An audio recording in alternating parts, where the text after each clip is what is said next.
Tonight, visiting every town or city in our state is no easy feat, and it's an accomplishment you don't hear about often. But one student from Central Maine has already crossed it off his bucket list, and now he's found a way to turn Maine's diverse landscape and scenery into a side hustle. From Kittery to Madawaska and every town in between, Charlie Haberstock has seen them all.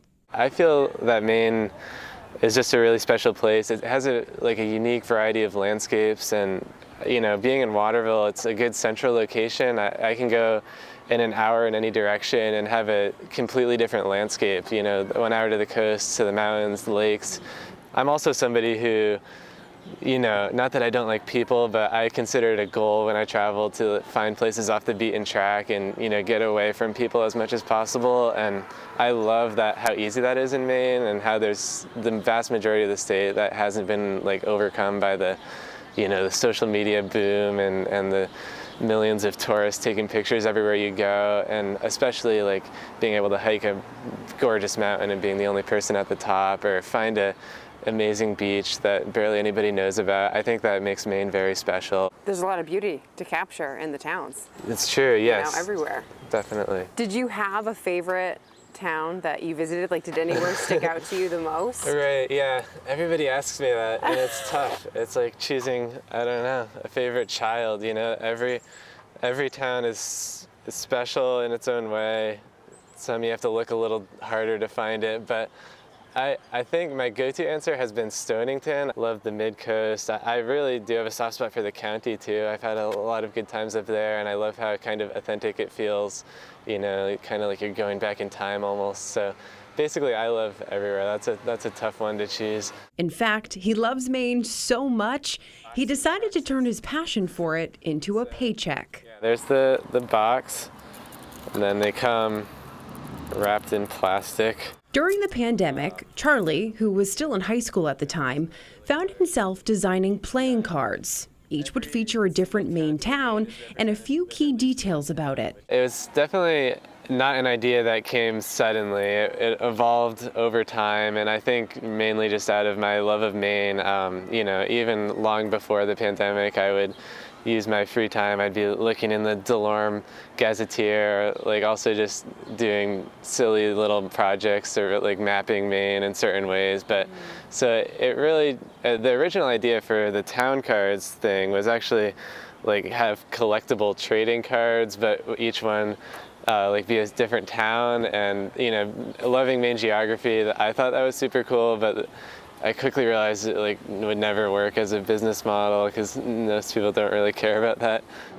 We can start with the numbers, and then the slogan. The process isn't overly complicated, but Charlie would tell you it is tedious. Each card has the population, the date of incorporation for the town, a picture, and a little blurb describing what the picture is. I got a slogan for each town, which was a little bit difficult to procure. I had to reach out to a lot of town offices. Each card can take anywhere from 45 minutes to 4 hours to complete. So here's one of the final ones. You can see, everything is clickable. And so you start with just an empty canvas. Obviously, this part was kind of duplicated for each card, and then I would change the number, and you'll notice that the horizons are masked on all the photos. At first, Charlie was using photos he found online. Then he realized that wasn't legal, so he started taking his own. What did you think when you went to these towns to take the pictures? What did you want to capture? Right, yeah, different for each town, and that was a tough decision in some towns. What is the best landmark to include here? There's some towns where it's just a shot of their downtown. Bath is known for having a really nice main street, so I just included that. I think this is the iconic view of Topsom that a lot of people think of from across the river in Brunswick with the Pejepscot Mill. So the iconic landmark from the town would go in, and also just what I thought might look best on the card. It would take Charlie 2 years to design all the cards and get them to the printer.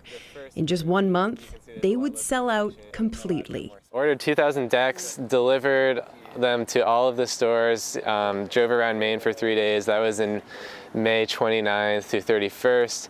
And then they sold all June, and by July 7th, I was sold out. We had a lot of stores asking to reorder. There was, a few stores that had sold average of 3-4 decks a day, which was very, very, that made me very happy to see it was actually working. And a few stores who had put them right by the register, so a lot of people would see them. Yep. That worked very well. It's safe to say they've been a huge hit. Charlie is already working on his next deck of cards. The theme, Maine's lakes and islands.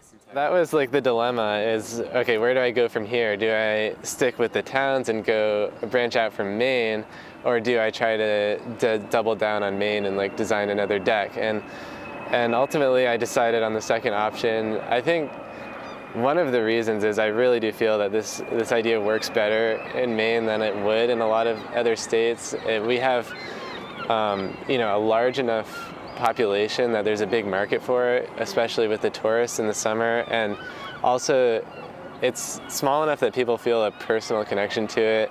I just don't feel that New York towns playing cards would do as well, because people don't view being from New York or even visiting New York as much of a point of pride as people who come to Maine do. We are pretty proud here. As mentioned in the story, the playing cards are sold out, but Charlie is hoping to have his new deck ready for the holidays or next summer. You can find a link to his work on our website or mobile app.